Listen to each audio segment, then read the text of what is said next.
Bonjour à tous, bienvenue dans Smart Tech. Les défis industriels de la France appellent à un rapprochement plus resserré avec le monde des startups. Qu'en est-il de la force de ce lien qui unit ces deux mondes aux vitesses parfois très opposées? Et puis quels sont les premiers projets aux impacts notables? Je poserai la question à ma première invitée, une investisseure dans les deep tech. Ensuite, je vous propose un débat avec deux voix divergentes, mais que j'espère complémentaires, sur cette question des crypto-monnaies. Sont-elles un refuge, un bon refuge ou un refuge dangereux en cas de crise? Deuxième partie de Smart Tech, on passera à l'opinion, là encore l'opinion sur ce qu'on pourrait appeler comme une nouvelle doctrine du gouvernement français quant à la question de la souveraineté numérique. Et puis on terminera cette édition avec notre rendez-vous Où va le web et cet engouement même sonnant et trébuchant pour les marques de luxe dans les métavers. Mais tout de suite, c'est l'interview Start-up et Industrie. Où en est ce lien entre les deux?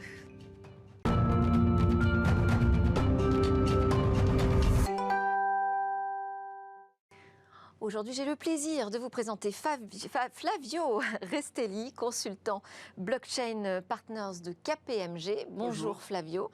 Vous n'avez pas encore votre acolyte avec qui vous allez débattre de la question des crypto-monnaies, bon ou dangereux refuge en cas de crise. Il s'agit de Nicolas Dufresne, économiste et directeur de l'Institut Rousseau, qui sera connecté avec nous tout à l'heure. Dans cette première partie, on va d'abord écouter Clara Aubry. Bonjour. Bonjour. Alors, on va vous écouter à propos du lien entre les industries et les start-up. Je précise d'abord que vous êtes la vice-présidente de France Digital et associée de Jolt Capital. Alors, industrie et start-up, j'ai titré sur cette alliance. Est-ce que c'est une alliance vitale? Mais déjà, peut-être sur la vitesse à laquelle elles vont, toutes les deux, les industries et les start-up. Ce sont deux vitesses absolument opposées. Est-ce que ça peut quand même bien fonctionner ou est-ce qu'il va falloir créer des alliances, mais un peu au forceps?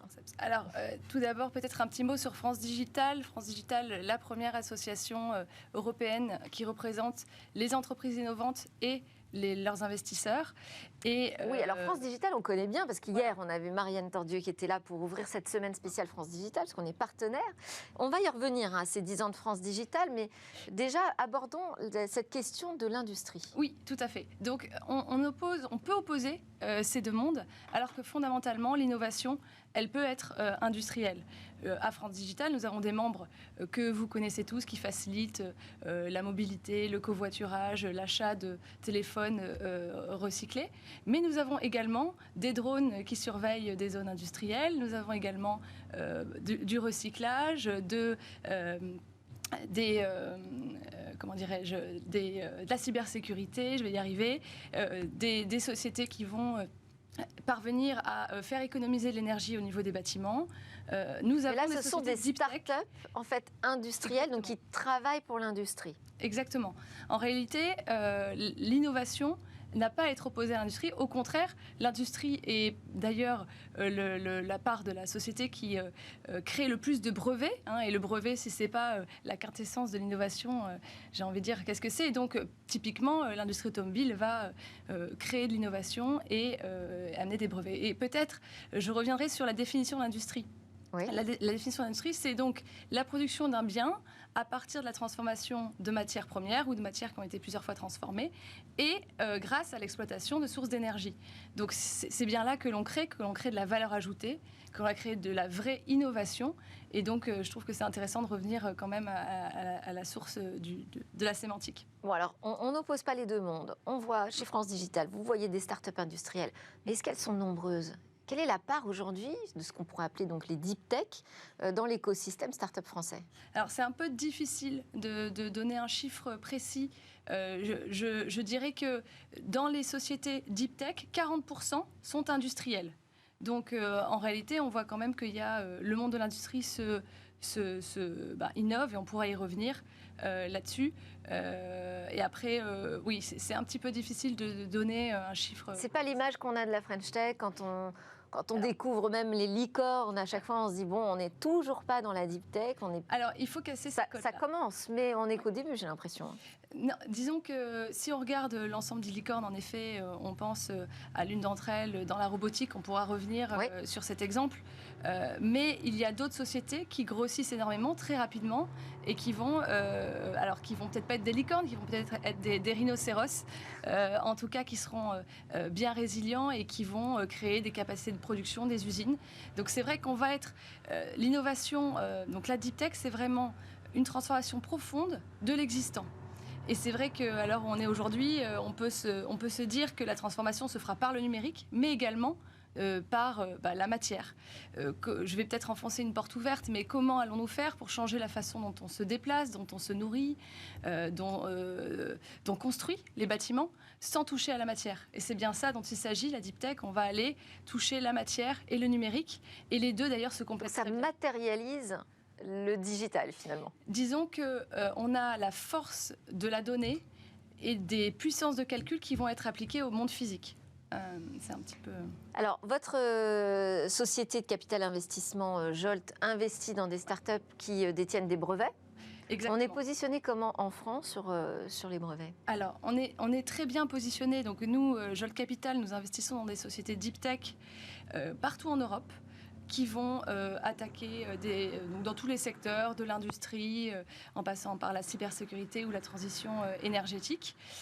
Et c'est vrai qu'on a un foisonnement d'innovation en France. Il faut vraiment en avoir conscience. Il y a des milliers, des dizaines de milliers de sociétés à aller regarder. Alors, elles sont peut-être un petit peu plus difficiles à trouver. Et quelle est la tendance? Essoufflement ou au contraire rebond?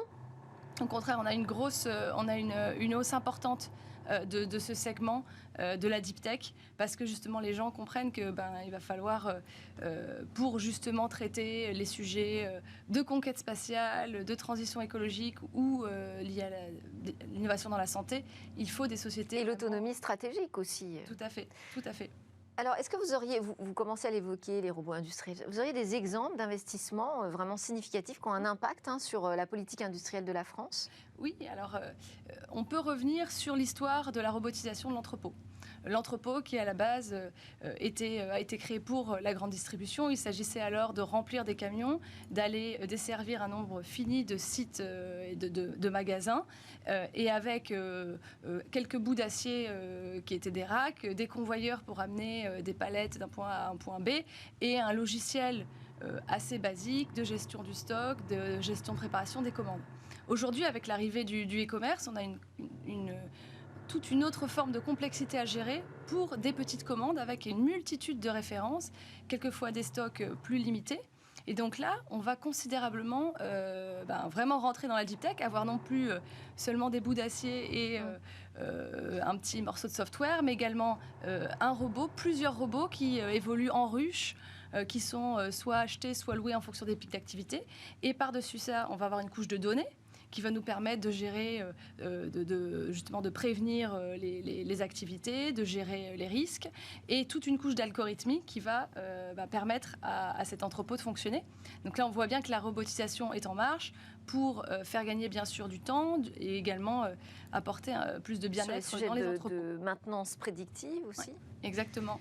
Alors, on va revenir effectivement sur ce qui se passe là en ce moment. On est à quelques jours du France Digital Day. Tout à fait. C'est une édition un peu particulière parce que c'est une édition anniversaire. Ce sont les 10 ans donc, de France Digital. Qu'est-ce qui va se passer le 28 septembre prochain? Donc, c'est au Musée des Arts Forains, à Paris, dans le 12e. Qu'est-ce qui va se passer côté Deep Tech?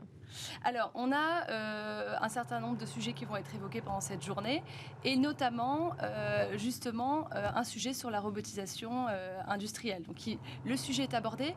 Ce qu'il faut aussi se dire, c'est que la deep tech est fondamentalement impact. Donc, il y a tout ce sujet de l'impact aussi qui va être présent lors du France Digital Day. Impact sur quoi? Sur la santé, par exemple? Sur l'énergie? Alors, toutes les formes d'impact, mais on va dire essentiellement sociétal, environnemental. Ouais. Donc, souvent, on ne le voit pas, mais l'innovation de rupture dans l'industrie va en réalité limiter les externalités négatives et donc avoir un impact considérable sur l'environnement. Et donc c'est bien de cela dont on va discuter. Peut-être un autre exemple pour rejoindre aussi les deux mondes. On a vu que dans la robotique, on avait des robots, donc du hardware, hein, du software. Si on prend l'exemple du recyclage, on va avoir des très belles sociétés qui sont d'ailleurs membres de France Digital, comme Too Good To Go, qui va nous aider à mieux consommer, ou Back Market, qui vont nous aider à mettre en place de l'économie circulaire. Et donc ça, c'est la partie peut-être qui a été assez visible. Il y a également derrière tout ça, quand on parle recyclage, on parle de destruction de produits, d'enfouissement, de logistique, et tout ça, ça va être plutôt attrait à la deep tech. Et donc dans l'émission de France Digital, ce qu'on évoquait avec Marianne Tordu de manière générale, hein, l'émission pour les 10 prochaines années, sur ce sujet précisément des startups industrielles, qu'est-ce que France Digital va pouvoir faire pour accélérer ?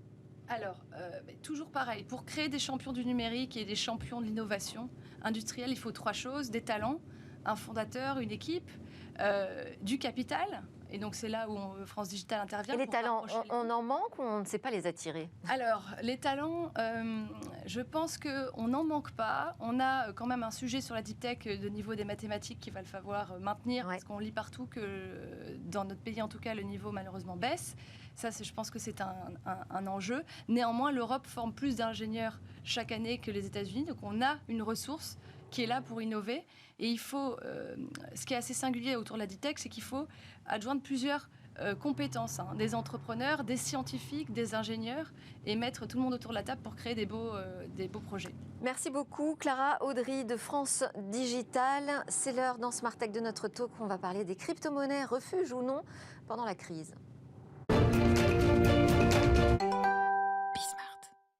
Alors, pour parler des crypto-monnaies, refuge dangereux ou bon refuge en cas de crise, je pense surtout aux petits porteurs. Dans un contexte mondial, on ne va pas se contenter de parler de la France, parler de manière générale. J'ai convié Flavio Restelli, consultant chez Blockchain Partners de KPMG, KPMG société d'audit et de conseil. En juin, il y a une publication d'une étude dont on parlera sur la cybersécurité des blockchains et crypto. Et puis nous avons avec nous Nicolas Dufresne, économiste et directeur de l'Institut Rousseau, laboratoire d'idées de la reconstruction écologique et républicaine. Vous êtes notamment l'auteur de plusieurs tribunes et travaux assez critiques sur la question des crypto-actifs. Vous le prônez surtout un encadrement strict. L'idée d'entendre vos deux voix qu'on comprend divergentes sur certains points, c'est vraiment que vous puissiez être complémentaires et chacun apporter un point de vue qui nourrisse la réflexion. Première question pour Flavio et Nicolas d'ailleurs. Y a-t-il un intérêt déjà ? Voyez-vous un intérêt à avoir recours aux crypto-monnaies dans un contexte de crise ? Alors moi, je ne fais surtout pas de conseil en investissement. En revanche, je peux parler de la technologie. Il est vrai que quand on regarde la technologie, notamment de Bitcoin, on s'aperçoit qu'il y a plusieurs caractéristiques qui font ressembler cet actif à l'or. Et il y en a même qui identifient dans Bitcoin l'or de l'âge numérique. Donc au même titre que l'or, effectivement, on peut utiliser Bitcoin comme valeur refuge, et notamment peut-être en période de crise, lorsque l'inflation grimpe, etc. Donc ça ne sera pas à moi de dire qui doit acheter combien de Bitcoin, mais en revanche, effectivement, les caractéristiques de Bitcoin sont intéressantes en période de crise pour diversifier son épargne, comme rempart contre l'inflation, etc. Nicolas, quel est votre regard sur ce point, sur l'aspect valeur refuge, et puis surtout sur cet investissement dans des crypto-monnaies qui sont en fait, le Bitcoin en particulier, mais pas seulement, qui s'extrait du système financier mondial ? Oui, alors moi je me permettrai un conseil, c'est de ne surtout pas en fait investir dans le Bitcoin et dans d'autres cryptos actifs en période de crise, puisqu'on voit bien qu'en fait les crypto-actifs sont directement lié au cycle de la politique monétaire et au cycle des actions. Et donc on voit bien qu'en ce moment, le resserrement des politiques monétaires des banques centrales fait que l'ensemble, c'est pas le seul élément, mais c'est un élément important, fait que l'ensemble du système des cryptoactifs perd de la valeur. Je rappelle qu'on est quand même passé de 3 000 milliards de dollars de capitalisation il y a de ça 6 mois à 900 milliards aujourd'hui. Donc c'est quasiment une chute de 70% de la valeur. Et cela même... Pardon, juste pour préciser, vous parlez de la valorisation totale des crypto-monnaies. Absolument, des 20 000, même plus de 20 000 aujourd'hui crypto-actifs qui existent.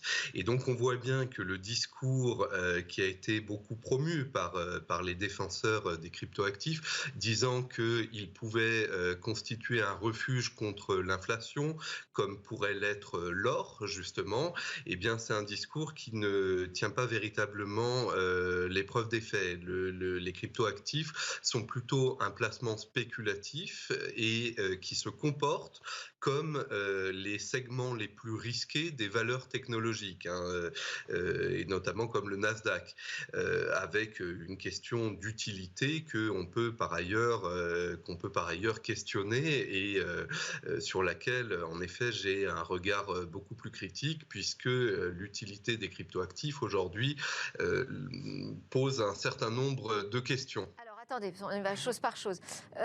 Comment expliquer, Flavio, effectivement, qu'une monnaie comme le Bitcoin, qui est indépendante finalement, qui peut s'extraire totalement du système financier mondial, comment expliquer que cette monnaie chute également en ce moment? Tout d'abord, je dirais qu'il faudrait mettre les choses en perspective. En ce moment, tout baisse. Ouais. D'ailleurs, l'or a baissé également de 13% dans les 6 derniers mois. Donc, est-ce que l'or n'est pas une valeur refuge non plus? Oui. Amazon a baissé de 23%. Bon, évidemment, ce n'est pas une valeur refuge, ce n'est pas la même chose. Mais la question, surtout par rapport à l'or, se pose dans les termes de l'horizon du temps.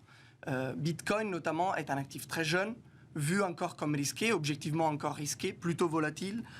Cependant, dans son essence, Bitcoin est forcément un rempart contre l'inflation, puisque non seulement il est rare et en quantité finie, mais il est déflationniste. C'est-à-dire que la création monétaire décroît au fil du temps. Donc pour moi, la question n'est pas tellement de savoir quelle est la corrélation avec les marchés financiers. Évidemment que Bitcoin existe sur cette planète et par cela, il y a un certain lien que l'on peut établir entre, en général, le monde des crypto-monnaies et la tendance pour ce qui en est des marchés financiers et pas que au niveau de la macroéconomie. Ceci dit, les caractéristiques même de Bitcoin font que sur le moyen long terme, avec un horizon de temps donc un petit peu plus large, il est vu par de plus en plus de personnes, pas que de porteurs d'ailleurs, des entreprises également, comme un outil intéressant pour diversifier son épargne et se protéger de l'inflation. C'est un fait, et d'ailleurs, même si je comprends, en tout cas je respecte la position de M. Dufresne, faut être constaté qu'il y a de plus en plus de personnes et d'entreprises qui achètent du Bitcoin. Alors, et s'il y avait des indicateurs pertinents à regarder pour un investisseur en crypto-monnaie, Nicolas Dufresne, quels seraient-ils pour vous? Alors, ça, c'est une question plutôt difficile, je dois avouer. Quelle serait, on pourrait regarder en effet la performance passée, comme on le fait d'ailleurs traditionnellement pour les actifs financiers, mais il ne me semble pas que ça soit le meilleur moyen d'en juger. Et finalement, je pense qu'il faut regarder, si vous voulez, l'apport à la société de ces différents cryptoactifs. Et là, je vais oser une position un peu tranchée, mais vous savez, aujourd'hui, il existe plus de 20 000 cryptoactifs. On peut considérer que au moins 90% d'entre eux n'ont aucune vocation à devenir pérennes, en fait. C'est-à-dire, il y a déjà un certain nombre d'arnaques, de systèmes fragiles, mais en plus de ça, il y a beaucoup de cryptoactifs dont l'utilité sociale est tout simplement nulle, où on ne voit pas quelle est la valeur ajoutée. On prend toujours l'exemple du Dogecoin, le plus célèbre, qui a en fait été conçu à l'origine comme une blague, comme une plaisanterie, et qui aujourd'hui fait l'objet d'une capitalisation de plusieurs dizaines de milliards de dollars. Bon, tout ceci n'est pas vraiment pérenne. Alors, je pense qu'il faut bien distinguer entre les projets qu'on appelle les cryptoactifs de service, les utility tokens, comme on dit parfois, qui peuvent avoir un intérêt dans, par exemple, le domaine de la finance décentralisée, dans le domaine de créer des communautés d'investissement décentralisées, dans le domaine, par exemple, de la conversion de monnaie facilitée d'un pays à l'autre.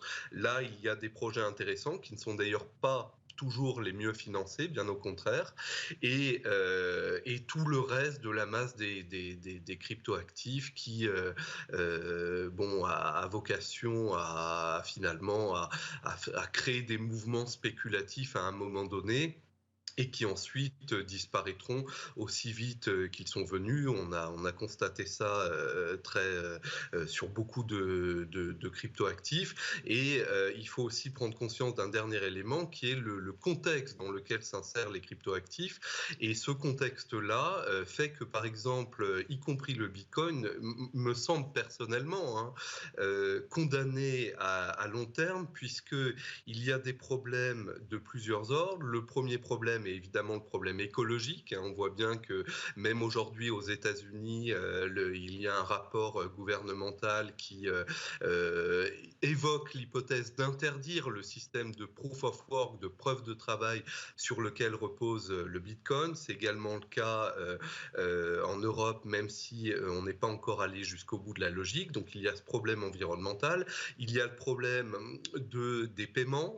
Ce ne sont pas des systèmes qui sont capables de gérer beaucoup de paiements simultanément, contrairement aux grands systèmes de paiement.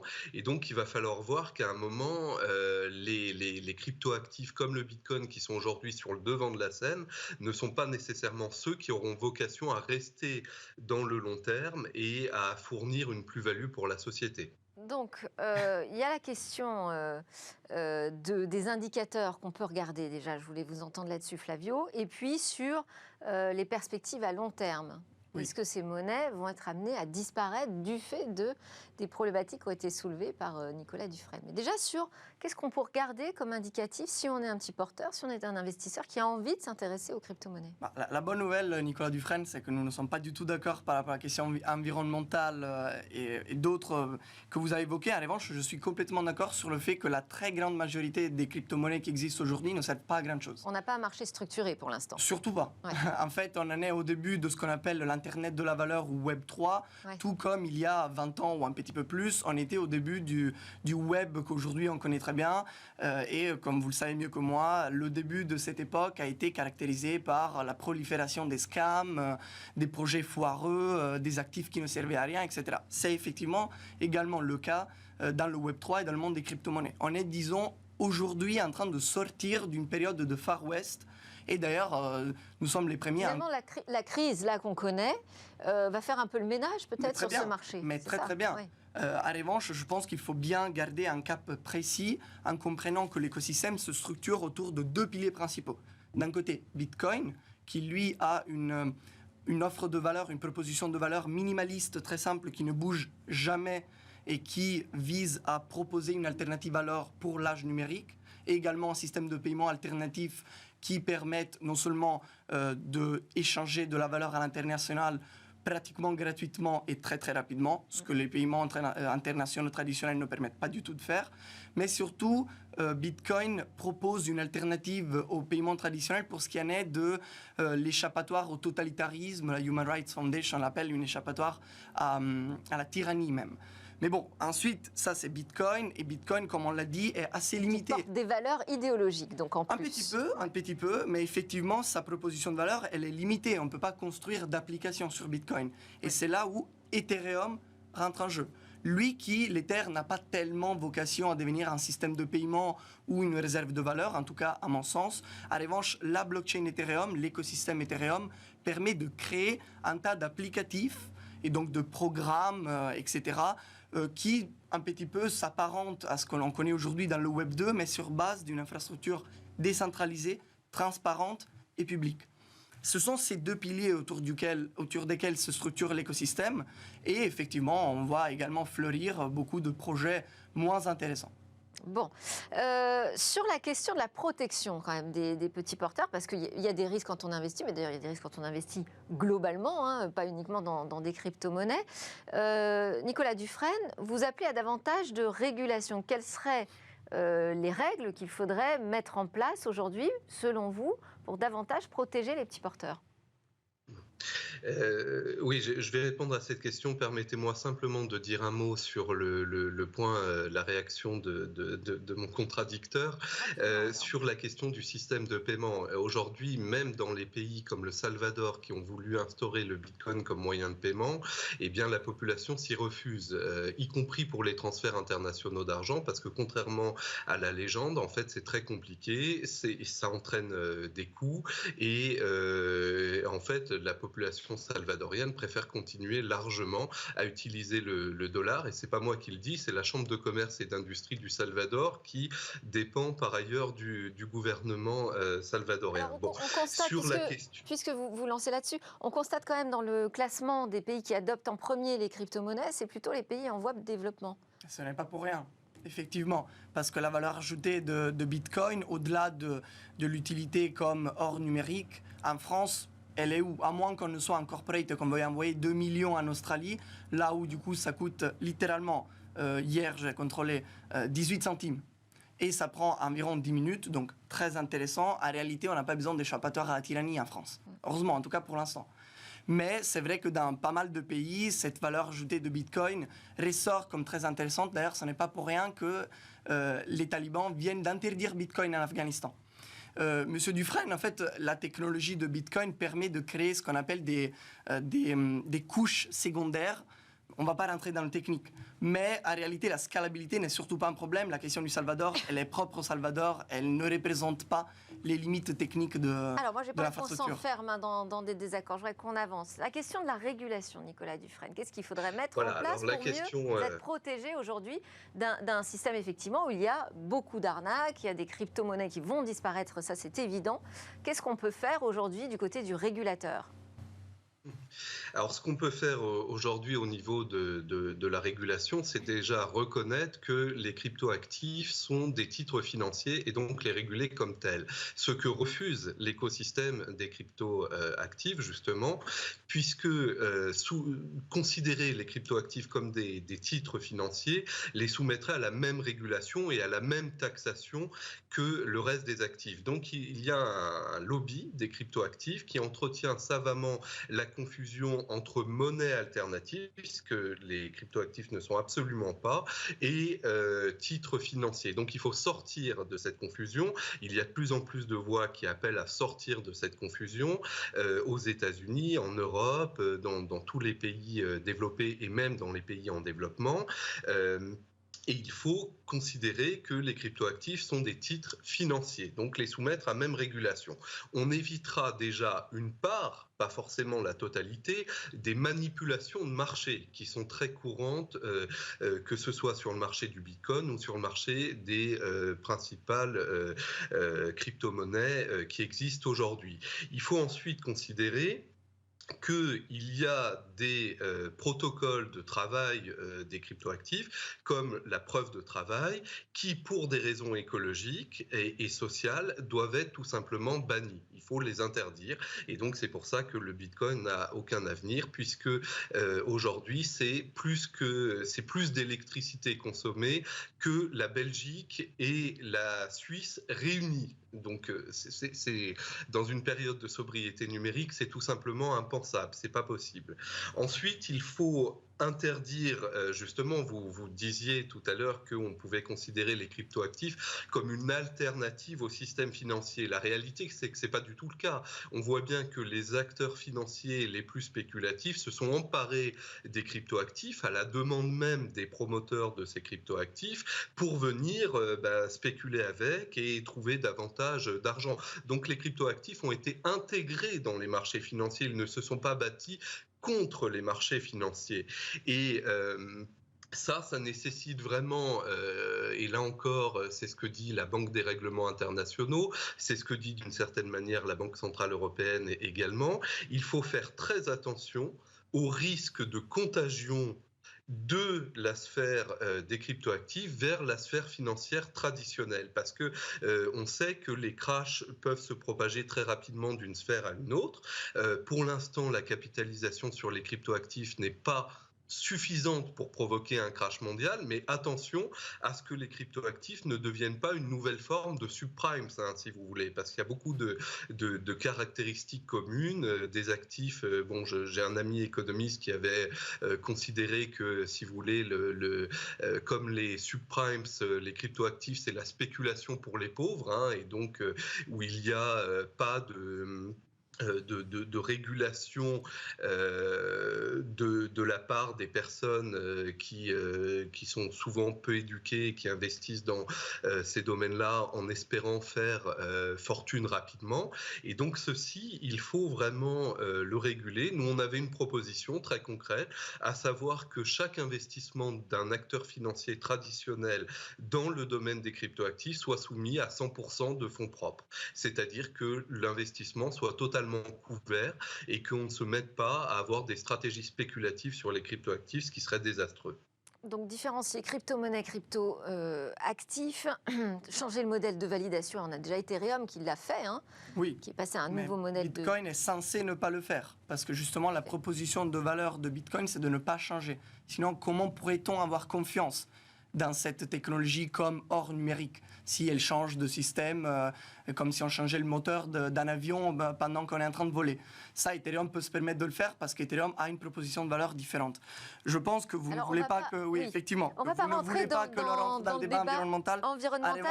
Parce qu'on en a des débats sur cette question-là spécifique. On fera ça une autre fois. Ouais. J'invite tout de même les personnes qui suivent la transmission à se renseigner, parce qu'aujourd'hui, il existe déjà une quantité infinie de rapports et de sources qui permettent de comprendre qu'en fait, il y a énormément d'a priori et de raccourcis par rapport aux critiques environnementales de Bitcoin. Mais pour toucher un mot de ce qu'il en est de la réglementation, qui pour moi est un sujet intéressant, moi je suis d'accord qu'il faut de la réglementation, évidemment, mais il faut appliquer un peu le même principe que pour Internet. On ne va pas réglementer un protocole informatique, on va réglementer ce que l'on construit dessus. Donc on va réglementer dans le monde Internet traditionnel des sites, des entreprises, et de la même manière, il faut le faire dans le monde crypto. D'ailleurs, on est en train de le faire. Les acteurs, les intermédiaires. Effectivement, et on est en train de le faire. La France déjà le fait depuis plusieurs années avec la loi Pacte et avec le régime de prestataires de services relatifs numériques. L'Europe est en train de le faire avec MiCA, qui est un nouveau règlement qui est en train d'être construit. Alors, tout n'est pas parfait, à mon avis, dans MiCA, mais évidemment que la direction vers laquelle il faut aller, c'est celle-là. En revanche, il faut bien comprendre qu'il y a une différence entre tokeniser des actifs financiers, ce qu'on peut faire sur blockchain, donc représenter sur blockchain des actifs financiers, et traiter de monnaies comme Bitcoin ou d'autres crypto-monnaies. Là-dessus, vous vous rejoignez avec Nicolas Dufresne. D'une certaine manière, oui. D'une certaine manière. On différencie. Clara Audry, vous êtes restée avec nous. Vous êtes la vice-présidente de France Digital. Est-ce que vous avez une question pour nos experts? On est à 1 minute de la fin du débat à peine. Alors peut-être par rapport à la multitude de crypto-monnaies qui existent, est-ce qu'on a une idée du volume des capitaux, de la concentration du volume des capitaux sur, par exemple, Ethereum et le Bitcoin? On a une idée des volumes échangés, on a une idée de la capitalisation boursière qui se mesure déjà à 1 grand milliard. Ce qui est, je pense que peut-être ce à quoi vous faites référence, c'est qu'il y a effectivement d'autres projets qui pourraient rentrer dans la catégorie que moi j'appelle des projets foireux, qui arrivent parfois également à attirer pas mal de liquidités. Et ça, c'est un souci. Je suis le premier à le dire. Et effectivement, c'est là où il faut déjà plus de connaissances de l'écosystème, d'où un travail d'acculturation et d'évangélisation que nous menons, entre autres. Parce qu'aujourd'hui, investir dans des projets que l'on comprend à moitié et encore à moitié, ça serait gentil, c'est dangereux évidemment. Et puis la réglementation, effectivement, elles ont un rôle. Merci beaucoup. Merci Nicolas Dufresne d'avoir été connecté avec nous de l'Institut Rousseau. Merci Flavio Restelli de KPMG pour vos commentaires également. Et Clara Audry de France Digital. On se retrouve juste après la pause. On va entendre l'opinion de Tariq Krim sur le cloud souverain.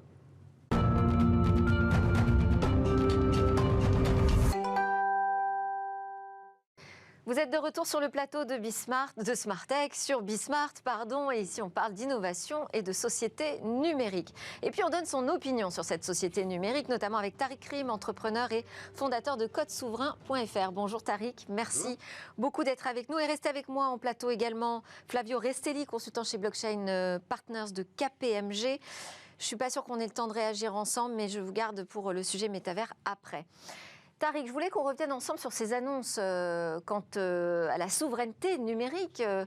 On a l'impression que là, d'un seul coup, le gouvernement, je fais référence au déplacement de Bruno Le Maire, Thierry Breton et Jean-Noël Barrot pour l'inauguration d'un nouveau data center OVH Cloud à Strasbourg la semaine dernière, on a l'impression que d'un seul coup, le gouvernement porte la voix de la souveraineté numérique, mais en faveur aussi de l'écosystème français. Oui, ça c'est la nouveauté, hein. C'est un peu une sorte... Vous applaudissez ?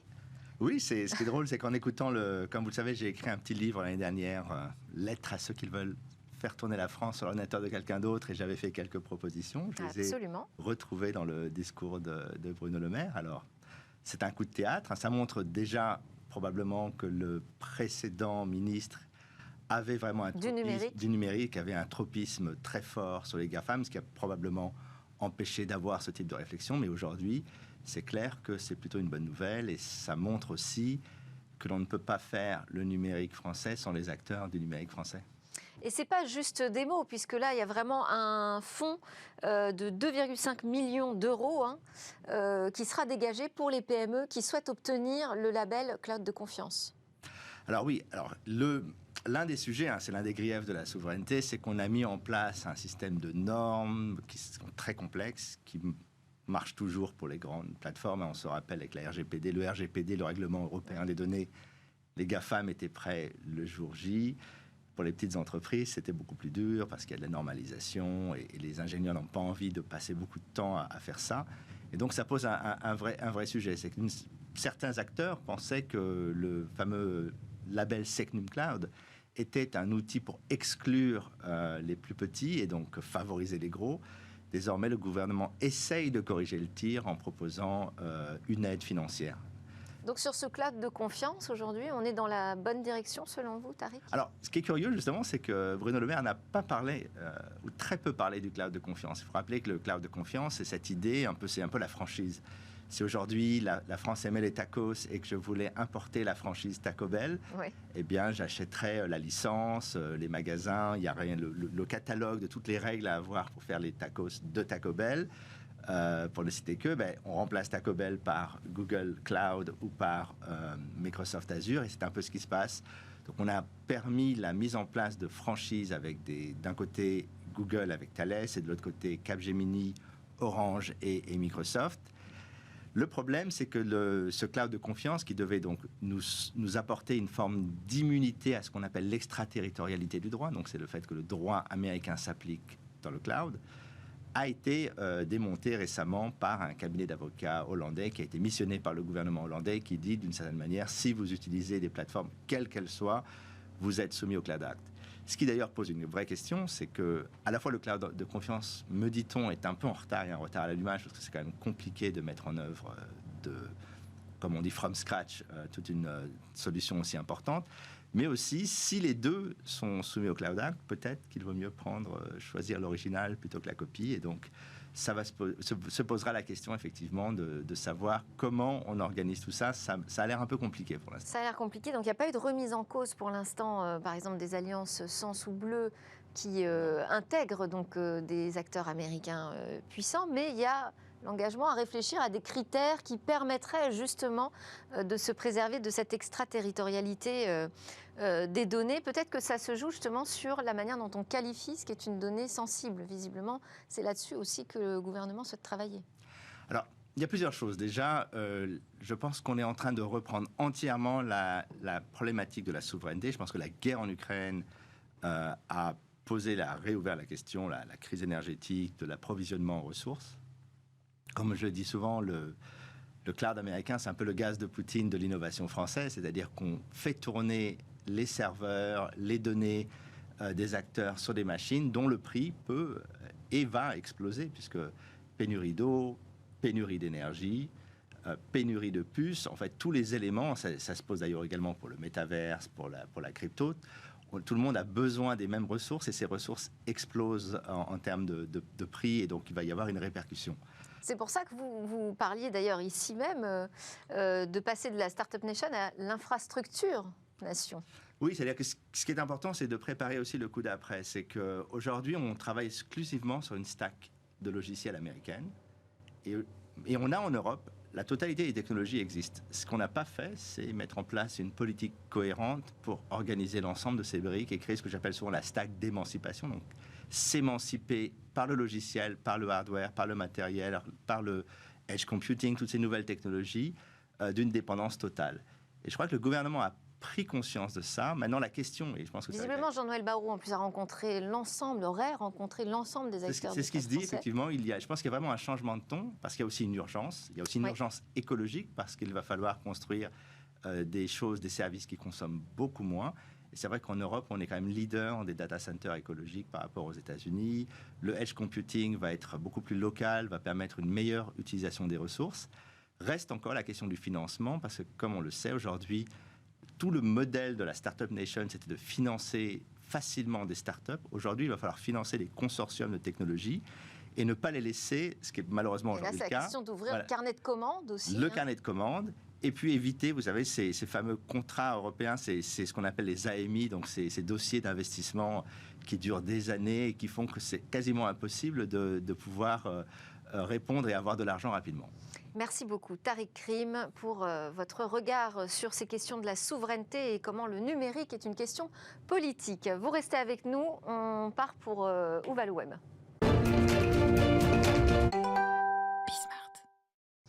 Donc, clin d'œil quotidien à ces futurs possibles d'Internet. Aujourd'hui, Côme Dubois va nous parler du succès remarquable d'ailleurs, des marques de luxe dans les métavers. Salut à tous. Malgré l'effondrement du cours des crypto-monnaies, les marques de luxe continuent d'investir massivement dans le métavers. Et contrairement à ce que l'on pourrait penser, leurs collections de NFT sont de plus en plus profitables. D'après une étude de Dune Analytics menée par Noah Levine, si le podium des recettes générées par les marques est largement dominé par la marque de prêt-à-porter Nike, avec 93 millions de dollars de ventes, les maisons de luxe ne sont pas à la peine, puisque les deux autres places sont occupées par Dolce & Gabbana et Tiffany & Co, avec respectivement 23 et 12,6 milliards de dollars de ventes. Et les grandes maisons ne devraient pas en rester là. Selon la même étude, Tiffany a fait un bond considérable cette année.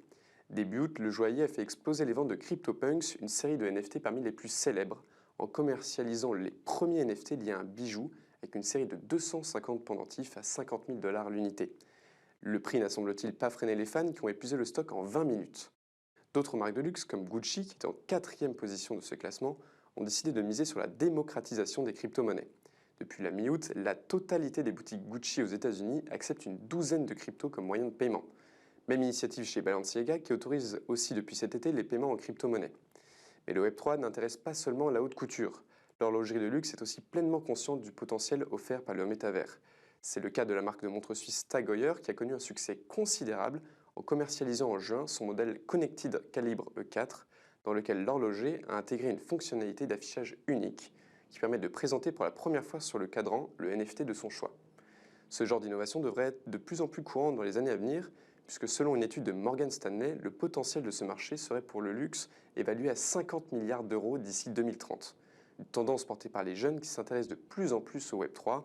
Aux États-Unis, 36% des millennials et 23% de la génération Z posséderaient déjà des crypto-monnaies.